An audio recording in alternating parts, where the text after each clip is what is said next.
Where's my eyeball? There it is. Get my 6.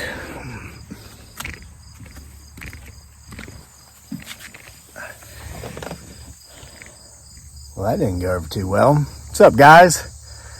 Welcome back to Homesteading Off the Grid. Set up a little bit differently here today. As you can see, I'm on my dock here at the pond. Gotta make sure I don't fall in the water. I wanted to give you a better view. Like, here's our house and the truck, and here's the meadow and the campground where we usually make the videos, or way up there at the top somewhere. I want you to be able to watch behind me on, this will work better when the leaves are off this winter, but there's so much stuff potentially that we're watching for now, and we've been getting so much of it on camera. Potentially Black Panthers.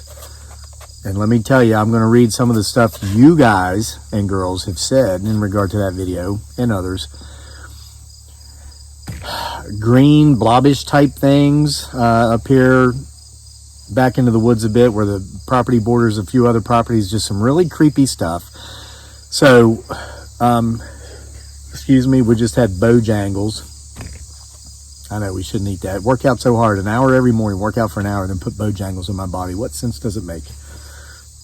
Well, it's one of the beautiful things about being active. You can put that kind of stuff in your body. So here's something I didn't plan on. The sun is back there. I hope it's not blocking your view, but I'm going to read from these comments, and the sun is shining right on it, and it's blinding me. So I'm going to be reading from a very weird position down here in the shade. So just yesterday, we captured something that was an animal. It was black. It was feline in nature. It was some sort of cat, whether it was domestic, whether it was a panther. The jury's still out, but I think a lot of the members have their minds made up, and it's the majority is in the yay. Let me read you a couple of comments here. Geez, this might not work. When I raise this white paper up, the sun just like, I do my best, okay? Okay, Bill O'Brien. Shout out to Bill O'Brien, one of my neighbors here in Albemarle County, Virginia. Mr. O'Brien, I appreciate what you said, and I think our viewers are going to appreciate it also. He saw the video yesterday of that cat. Here's what he wrote. He says, I live about 25 miles south of you near the James River. Beautiful place. Love to go fishing down there. A few years ago, my brother-in-law was visiting. He was having coffee in the kitchen just after dawn. He saw a large black panther cross our sunken road and jump over our neighbor's fence, probably a 7 to 8 foot vertical jump. I thought he was kidding at first, but he assured me he was serious. Listen to this next part. I should mention that he is also a retired FBI agent. I have since heard of a number of sightings in southern Albemarle. So no, I don't think you're a lunatic. Not a lunatic, I just write about them. So there's one. And Mr. O'Brien, when I first saw that black cat this spring, because I've had 3 sightings. Yesterday,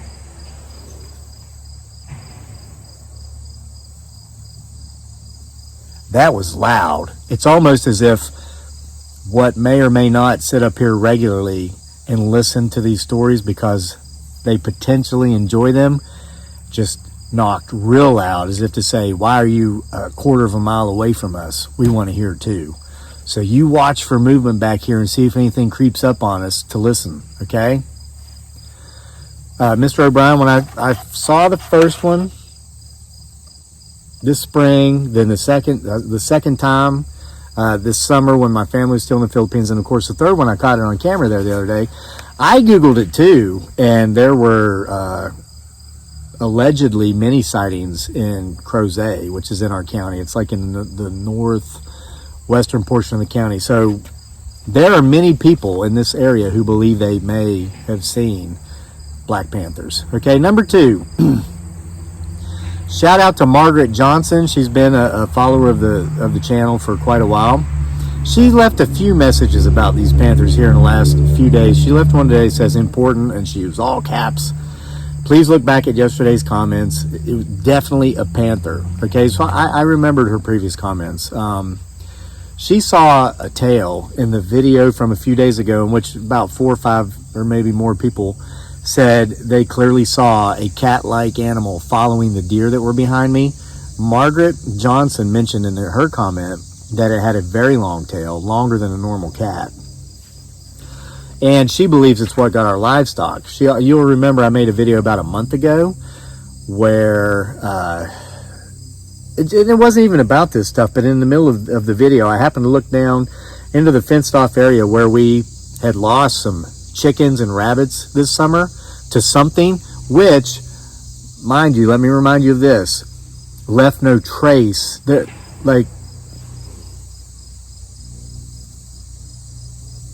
They are not happy that we're down here telling these stories so far away from them. So you know what? Let's go up there and meet them. It's a beautiful fall-like day. We're still a couple of weeks away from it officially being fall, but there's no humidity in the air, very little.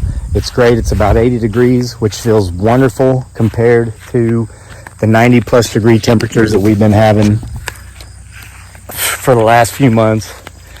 And you know what? I'm going to walk right by what Margaret was talking about in her comments and explain this to you. Here's our house. Oh, and my shirt, by the way, you've never seen it. It's funny. I've worn it today for the first time since we lived in the U.S., which is like, what was that, 5.5 years now? This was the shirt when we lived in the Philippines. By that, I mean, this was like the only shirt that it was like relatively decent. I know, right? That's sad. But if we were going out, like those rare occasions when like every third month we might be able to afford to actually go somewhere and eat dinner, this is the shirt I would wear. So I saw it hanging in the closet today, and I thought, man, that's the shirt I'm going to wear to go get this Bojangles. And man, when my wife and kids saw it, it just like brought back all these memories because they remember from the Philippines. Now, what I was talking about, there's a pin over here. It's all grown up in weeds now, but I was making a video about a month and a half or so ago, and I just stopped talking because I saw something that looked like a cat, but not my cat Cleopatra, sitting on top of a fence. I captured it for only a second or two on camera before it just completely disappeared. But Margaret Johnson believes that it was a panther, and she believes that it's what got my wildlife. I stopped here because we have another yellow jacket's nest here. I might have to make another video where I pull out the Dawn dishwashing detergent and the water hose. Yellow jackets are not bees, they're wasps. They are the harbingers of hell. I guess I referred to them as bees once or twice in that one video, just kind of like one of those misspeak things. And man, has the internet crucified me for that. Called me a murderer. Talk about how they hope I never get any fruit or vegetables again because I killed the pollinators. I know yellow jackets are not bees. They're not pollinators. They're meat eaters. They're evil sons of you-know-whatses. And so anyway, saw that thing that looked like a cat right there on that post. Then it vanished. Margaret Johnson believes it's what got our rabbits and our chickens. And it all makes more sense to me now because we have lost livestock to foxes, hoxes, and potentially Bigfoot Sasquatches. And maybe two-legged vermin that are not Bigfoot Sasquatches, but maybe neighbors with antisocial personality disorders or narcissistic psychopaths, sociopaths, narcopaths. We got some of those. No, but let me tell you, 90% of the folks who live around us are wonderful people, and we do have relationships with some of them. Those who are not toxic, it's that simple. Don't be toxic. Bye. We'll get along great. Toxic? Bye. So, but here's the difference. Anytime we've lost livestock in the past to hoxes and foxes, not really the Bigfoot Sasquatches, they leave no trace either, potentially, if that's what took it. There was no trace of a struggle, no trace of a fight. They were just there one day and the next day they weren't. And that is indicative of a predator such as a wildcat, like a panther. They snatch up their prey and they take it somewhere else to eat it. So there were no feathers left from the chickens. So I'm kind of thinking Margaret Johnson might be onto something. All right, let me tell you who's not onto something. This would be Mike Arrington, shout out. another Virginia neighbor of ours down there in Blacksburg. Mike recently bought The Lunatic. Thank you, Mike, and he read it and he loved it. Thank you, Mike. But he said that the Cavaliers better get ready for the Hokies when they come up here to play us in November because they're going to beat us. No, they're not, Mike. All right, so he's on to fake news. UVA Cavaliers are going to beat the Virginia Tech Hokies this year. All right, Charlene Gribble Robinson, shout out. I heard a growl. That was a growl. And it came from the woods.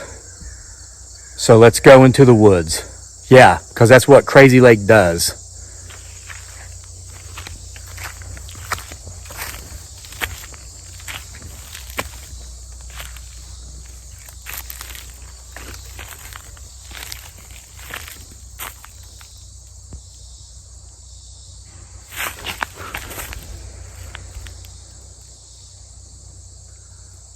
Where did the crow calls go? Everything has gone silent. And we heard another knock. I think they were saying, thank you for getting close enough for us to hear. The crows are confirming. All right, so Charlene Gribble Robinson. She didn't tell us where she lived, but Charlene, if you see this video, it'd be great if you could just leave a comment and tell us like where you're located.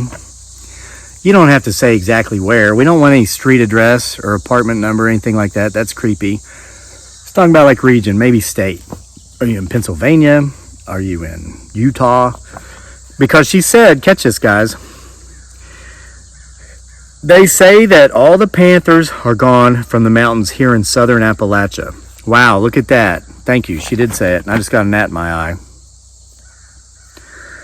Okay, so they say there are no panthers here in southern Appalachia, but I know I saw one back in April. It ran across the road in front of my car. It's an area that's densely wooded, and there's a creek there. The weird thing is my truck's GoPro didn't pick it up, but my dog and I both saw it. Was it a ghost? Potentially. Here's the deal. There's something she mentions in here that struck me that I really like that I'm going to talk about right now. She mentioned she has a GoPro on her truck, and it didn't get what she saw, but her and her dog clearly saw it. I have every reason to believe that she saw what she claims she saw. I do not doubt her, okay? Don't know her, never met her. But everybody's always coming on here saying, you need this equipment, you need that equipment, you need this equipment, you need that. It's not the equipment. Listen, it's a poor musician who plays or who blames his or her instrument. You know what you got to do? You got to get out in the field. You don't research this stuff by sitting home in your office Googling crap. You get out in the field. That's what Indiana Jones told his students. Remember that? He was a professor at the University of Illinois or something. You can't be an archaeologist in the classroom. You can't be an archaeologist in the library. Okay? Nor can you be a cryptozoologist in your cozy bedroom at home with your air conditioning on Google. You got to get out here in the field. And sometimes that technology fails us, okay? I've done the GoPro thing. I've done the trail cam thing. It doesn't mean I'm not going to do them again. And I've done the 1080 high definition uploads. We have disgustingly slow internet connection out here where I live, out in the middle of nowhere. I'm off the grid, brah. What's that tell you? Does that mean no internet? No, it means really slow internet. Or no internet. It could be one of the two because it's pretty much the same. So I started going into town to upload these videos in 1080 high definition at the libraries because if I try to do this video, for example, in HD 1080 out here, it's going to take 5 hours to upload, and that's only if my wife and my son get offline on their gadgets, okay? At the library in town, sure, it uploaded in 90 seconds. Then COVID hit. I was like, you know what? But here's the deal. We were getting the same thing when we were doing the 1080. We were clearly seeing stuff that was more clear in the background, and people were saying, oh, that's your buddy in a ghillie suit. Oh, that's your buddy. No, I have never, ever had any of my buddies out here in monkey suits, ghillie suits, camouflage clothing saying, okay, walk from that tree to that tree. Never happened, but that's what you get accused of when you upload in 1080. So you know what? I know it's 2021. You're getting 360p, brah. And you will enjoy it. You will like it. Or you can go watch another channel. But here's an example. I mean, Charlene Gribble Robinson, had GoPro technology on her truck, and this mysterious cat, potentially a panther, potentially a ghost cat, never got picked up by the technology. Let me tell you, there are things in this world, there are things, to quote whoever said it, between heaven and hell that we do not understand, and our next story is going to confirm it, okay? This is from Adrienne Crawford. She left this message a day ago, and it wasn't about the panther. And yes, I see that. You keep getting my... I don't care if it's in 360p. Watch it and see if it moves, brah.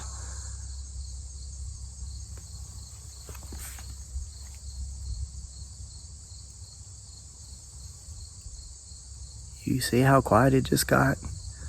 You watch it and see if it moves, brah.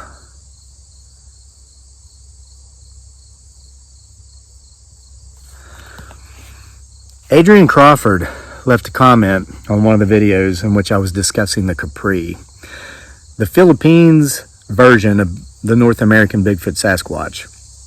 That's one of the most amazing things about this phenomena, about this potential cryptozoological creature that may or may not exist. Almost every culture around the globe has this sort of creature in their folklore or in their history. And these stories date back to before world travel was even possible. So it wasn't like, Western explorers were going to, different countries around the world and telling them about Bigfoot, and then they changed the story and, oh shoot, there's a yellow jacket on my hand. The hand I'm using to hold the phone. What do? Well, you show no fear. I'm highly allergic to him, but I'm just not going to let him know that, or her. I hope I'm not sitting on a nest. Whatever. I'm still going to get out there with my Dawn and my water hose later and kill them sons of bad words. Man, come on. What, the phone smell like Bojangles chicken? Ooh, look at that. See it? Look at that. Come here, yellow jacket. All right, so here's the deal. She left this comment on a video I made about the Capri, okay? Adrienne Crawford, shout out, hello, thanks for being here. I was a missionary in the Philippines 10 years ago. I would have been there then. So was it? Yeah, I was there in 2000. That's the year my son was born, 2011. So we were over there at the same time. So when I saw some weird stuff that the novel I wrote, Isle of Capri, is based upon, you guys have got to read it. You can get an autographed copy from our Etsy store. The link is in the description box below. It's an awesome book. And while you're there, just, get the whole box set. We now have box sets available where you can get them all for like 99 bucks. It's great. Like all 7 autographed, personally autographed. Here we go. I was a missionary in the Philippines 10 years ago. My companion and I at the time were in Alaminos, Pangasinan. There's some hard to pronounce words. Okay. Which is on the northmost island of Luzon. Okay. That's where Manila is, the capital. That's the main, biggest island there in the country. We experienced so many weird paranormal things in that area that neither of us experienced anywhere else during our mission service. Our apartment was right along the edge of a large field with a fence between us and the field.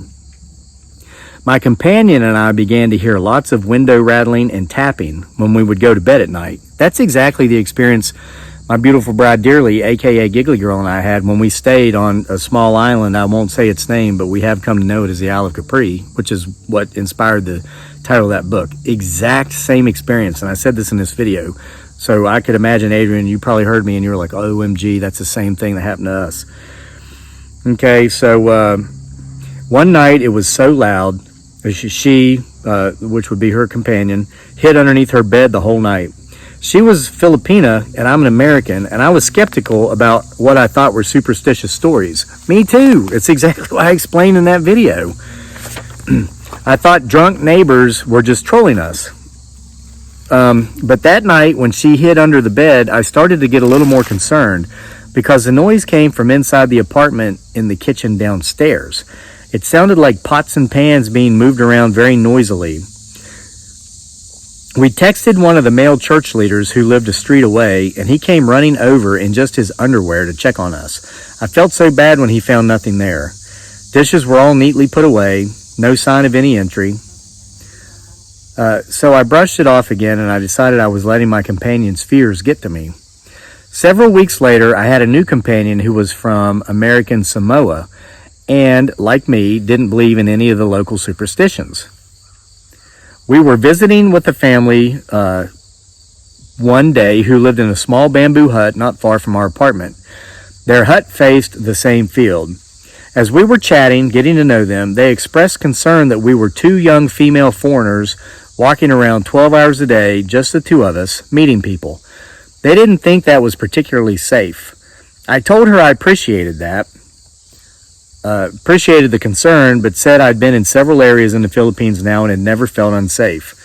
She explained she was more concerned about the Capri getting us than anything, and went on to explain that they'd had their own Capri incident just that week. This is coming from someone else, guys. This isn't coming from me. This is coming from Adrian Crawford, okay? The Capri was knocking on their door as they laid flat on the floor trying not to be seen. Then they saw the large figure sit down on the ground by the door before getting up again to pound on the door. This happened all night. She introduced us to the other people living nearby in their small area of neighboring huts, all saying they all experienced the same thing. The Capri went house to house each night, spending one night pounding on their door before moving on to the next home the following night. My companion and I thought that was weird, but decided it was either a mass delusion or someone playing a terrible prank. But I couldn't get it out of my head that they all said this was a very unhumanly tall, bulky figure. A few nights later, my companion was up in her room getting ready for bed. I'm a night owl and was up late downstairs reading. When I went to shut the window before going to bed, I felt someone tugging on the window, resisting my efforts to pull it shut. I had to really pull hard, and I figured it was just stuck or something.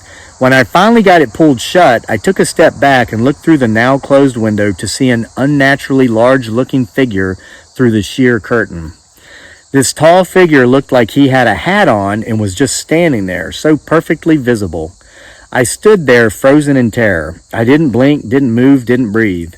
Fear went through me like I've never felt before. I felt like I was in the presence of evil. It's hard to explain, as I stood there staring at the figure for what seemed like forever. I heard our next-door neighbors open their front door to say goodbye to their nightly drunken visitors. They were laughing and loud, and the figure standing there quickly turned around and leaped over the fence in one easy stride. That fence that was at least 5 feet tall. It was at least 5 feet tall. I ran upstairs and cried hysterically to my companion about what had happened, and she thought I'd lost my mind. She went to sleep, and I was up all night, terrified by what happened. The next morning, a friend came over to drop off our clothing she had kindly washed for us. She pointed out that the tarp set outside on our side balcony was ripped to shreds. After she left, we went to look at it. It wasn't just ripped. It looked like it had been torn to pieces by a wild animal. Then I noticed my notebook on the windowsill outside, the same window that I'd seen the figure from. If my companion weren't with me in that moment, she wouldn't have believed me. We took my notebook, which I'd previously left inside the drawer of my desk upstairs, and found it open to a page with a weird map drawn on it. We couldn't make sense of the map, but it had an X on it. Oh, it's back there somewhere. There it is. Had an X on it saying, "We are here." The note was written in poor English and scribbles, and it said, "You know we are here, but you don't know us. We are watching you. Would you like to say a prayer?" My blood ran cold again, and I started crying. My companion finally believed me, and we called our mission leaders and told them what happened. We were picked up within an hour and taken to a new area in Olongapo City. I tried to talk to the mission president about it, and he kept evading the subject, saying it was just not a safe place for two female foreigners to be serving. So they replaced us with elders. Anyway, I'm sorry my story is long. Don't apologize. We kind of prefer long stories around here. I found your video and was happy to come across someone who could relate to what I'd experienced. I've told a few people, mostly family and close friends, about it. No one believed me. Adrian, I believe you. I believe every word of your story because it is so similar to the experience that my beautiful bride Dearly and I had while we stayed on that island that inspired the novel, The Isle of Capri, which I'm sure all of you read. If you haven't, just go read it. Go get it. And you get an autograph and all that. It's worth a read, trust me. So there you have it, guys. I'm not the only one in my part of the world who believes they've seen cats that are supposed to have been extirpated from the area. Extirpated, that's a word I can never remember. It's a word that, who in the hell is that?